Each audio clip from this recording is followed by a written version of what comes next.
Here in front of you is a Bunsen burner along with a jar of magnesium. What I'm going to do is heat a piece of magnesium ribbon and light it up in this Bunsen burner. As I'm doing that, the result is that a white light is observed, leading to the formation of a white solid built around the ribbon, confirming the formation of magnesium oxide.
Here in front of you is a Bunsen burner along with a jar of oxygen and sulfur. What I'm going to do is burn some sulfur in a deep slag spoon.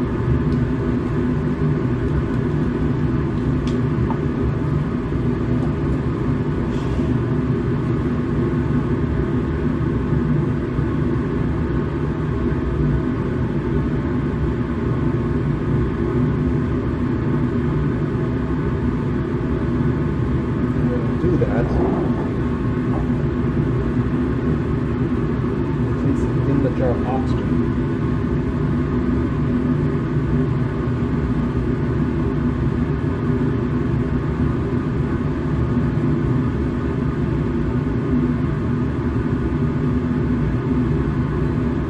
A bluish flame is observed inside the jar, leading to the formation of sulfur dioxide.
Here are the reagents for this reaction.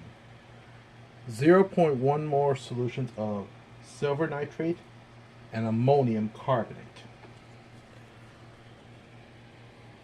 2 milliliters of aqueous silver nitrate is added to this test tube.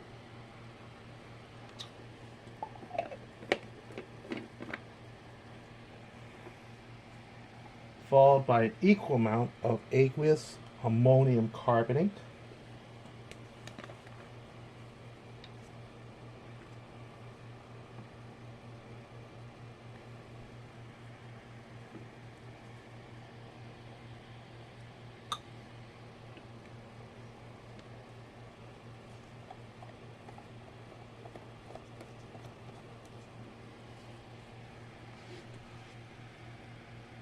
resulting in a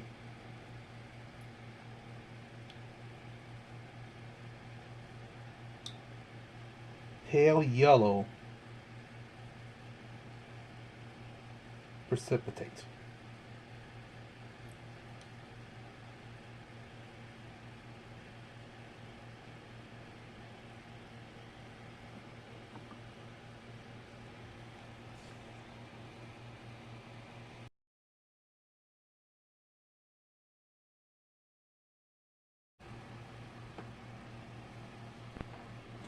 Here are the reagents for this reaction. 0.1 molar ferric chloride and 10% sodium hydroxide. 2 milliliters of aqueous ferric chloride is added to the test tube.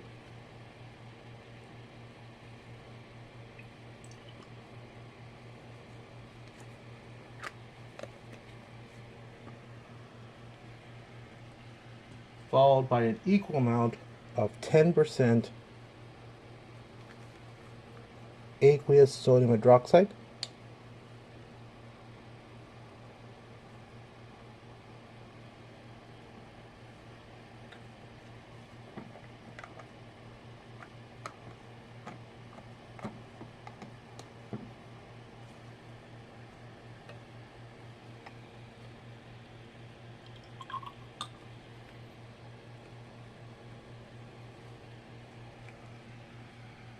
Resulting in the formation of a brown precipitate.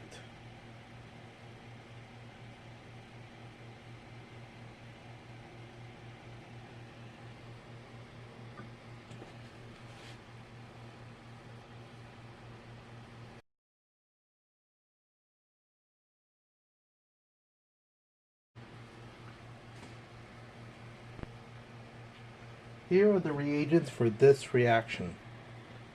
0.1 molar solutions of cupric nitrate and sodium phosphate. 2 milliliters of aqueous cupric nitrate,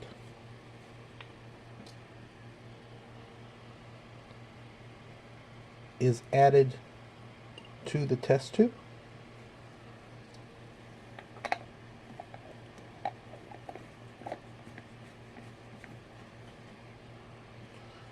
Followed by an equal amount of aqueous sodium phosphate.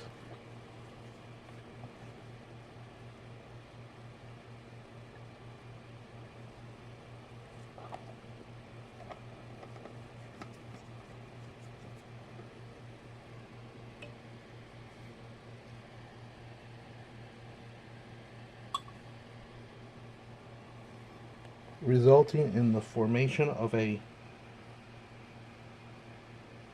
light blue precipitate.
Here are 3 test tubes containing the following solutions.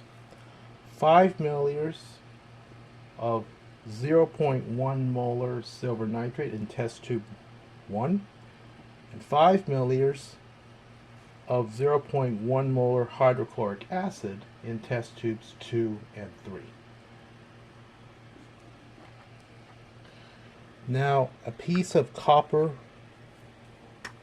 turning is placed in test tubes 1 and 3.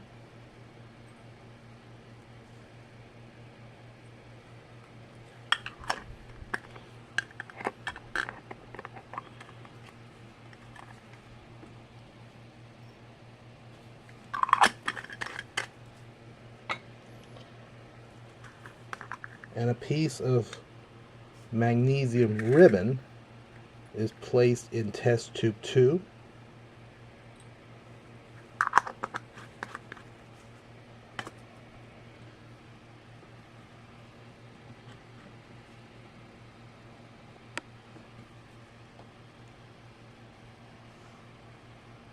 And allowed to mix with the solution to see if any noticeable change occurs in the test tube.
In the end, a black grayish solid is surrounding the copper wire in test tube 1.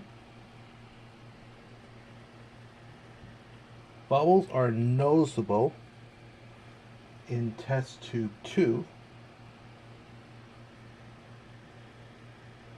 and the copper wire in test tube 3 is still brownish and shiny even after its addition to hydrochloric acid.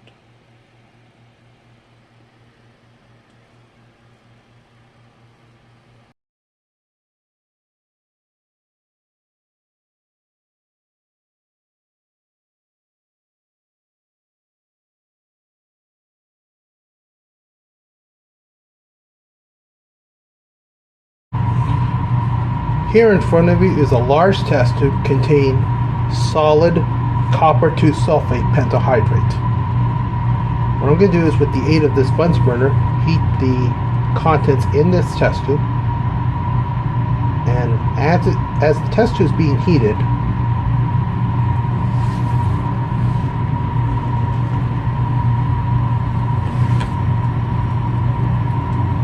the solid changes color from blue to white, which confirms that water is being driven out of this sample.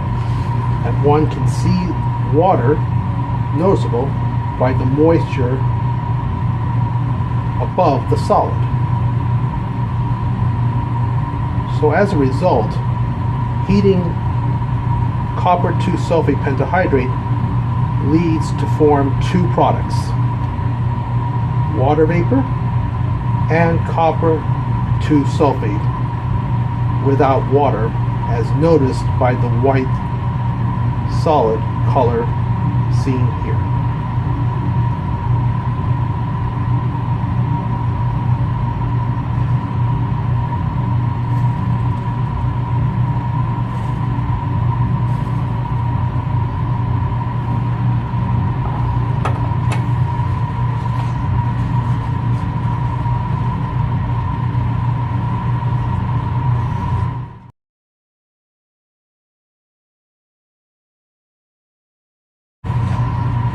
Now, what happens if you add water to this test tube? Well, if you do that,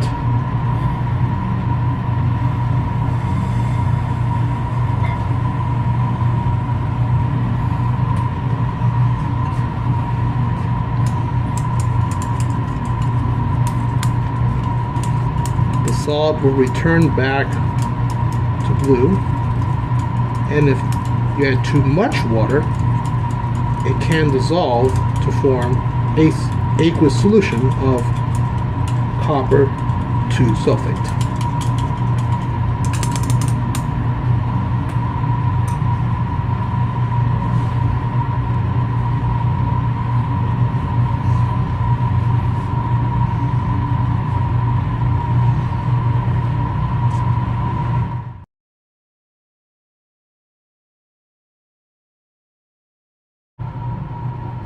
Here in front of you is everything needed to perform the decomposition of ammonium carbonate. In this test tube, there is solid ammonium carbonate, and attached to it is a glass delivering tube in which the rubber tubing is inside another large test tube containing lime water or saturated calcium hydroxide.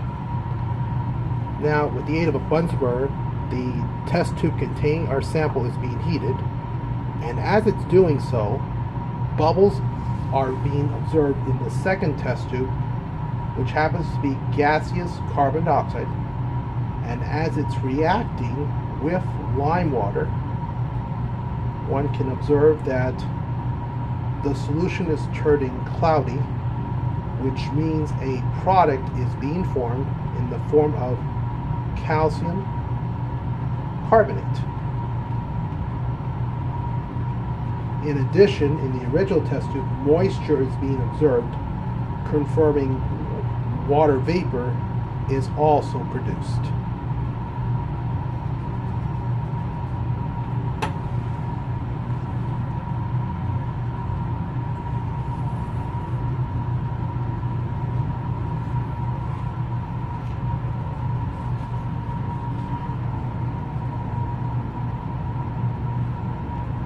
one more product is produced, but to observe that outcome, moistened red litmus paper is used, and when the glass delivery tube is removed and the red litmus paper is placed inside, we see that the paper turns blue, leading to the third and final product, that being ammonia gas. So, in conclusion, heating solid ammonium carbonate produces three gaseous products: carbon dioxide, water vapor, and ammonia gas.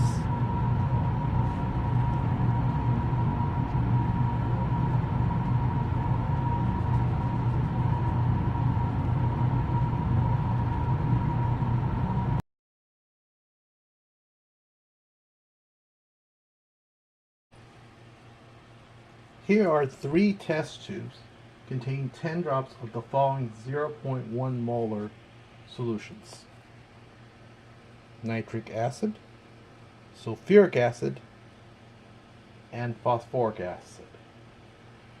Now a couple drops of phenolphthalein indicator is added to each test tube.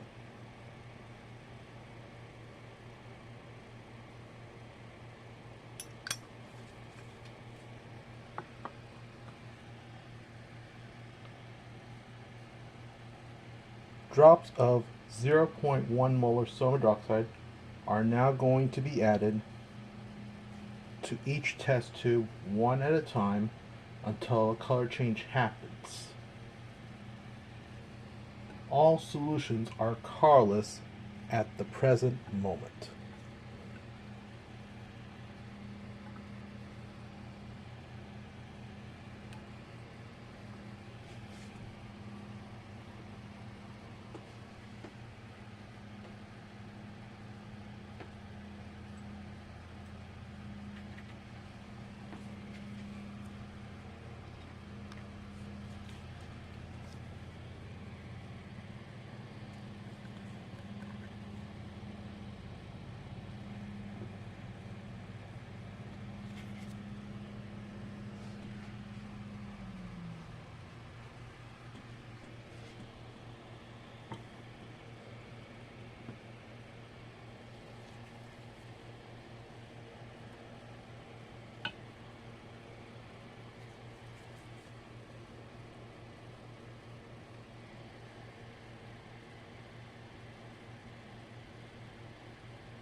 when neutralized, the color of the solution is pink.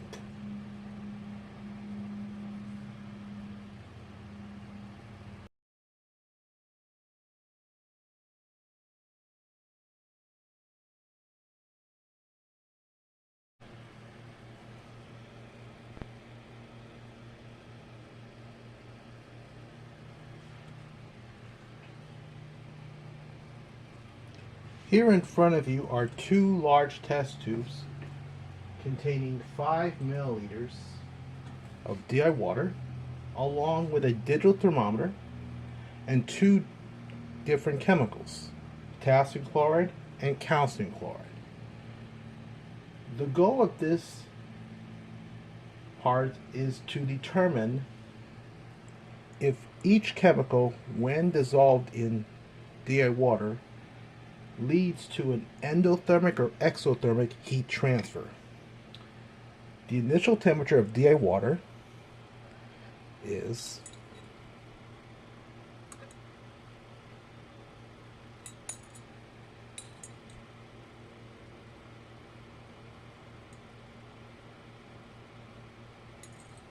(27.3 degrees Celsius).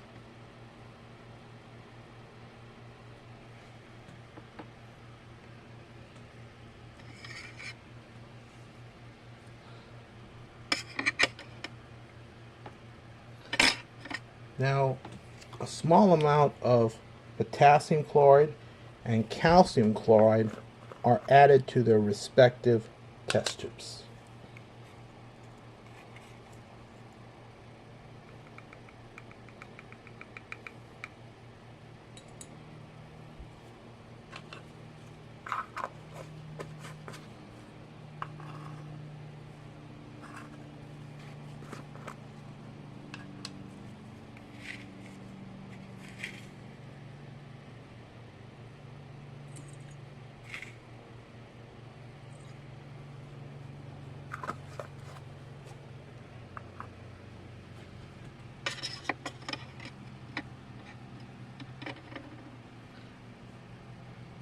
And mixed with the aid of a glass stirring rod.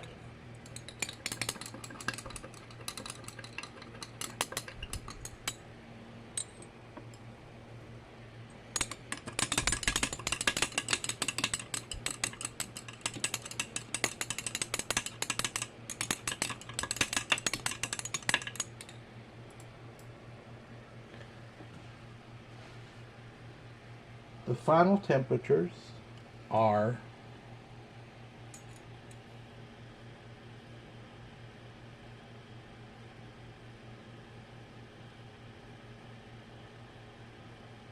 (25.5 degrees Celsius for the aqueous potassium chloride solution,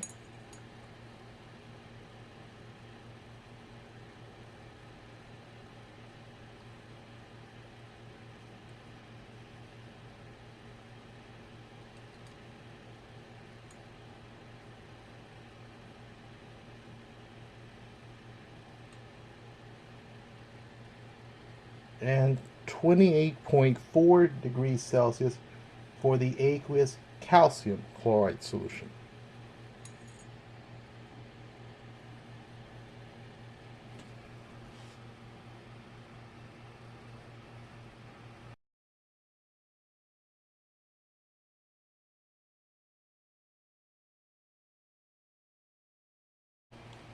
Here in front of you is a large test tube containing 5 milliliters of 1 molar hydrochloric acid and a jar of sodium carbonate along with red and blue litmus paper.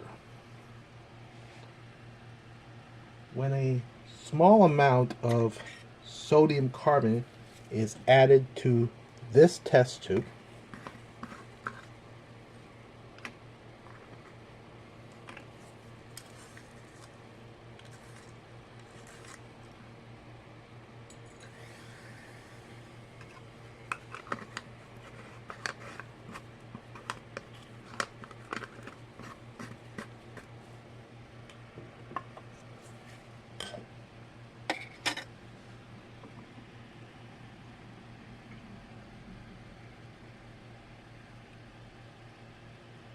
Bubbles are observed, confirming that a gas was produced. To determine the acidity of the gas,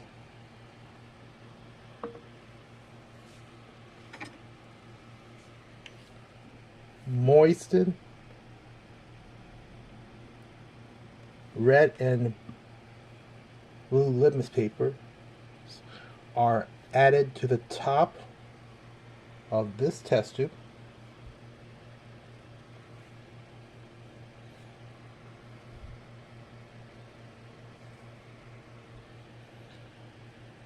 Resulting in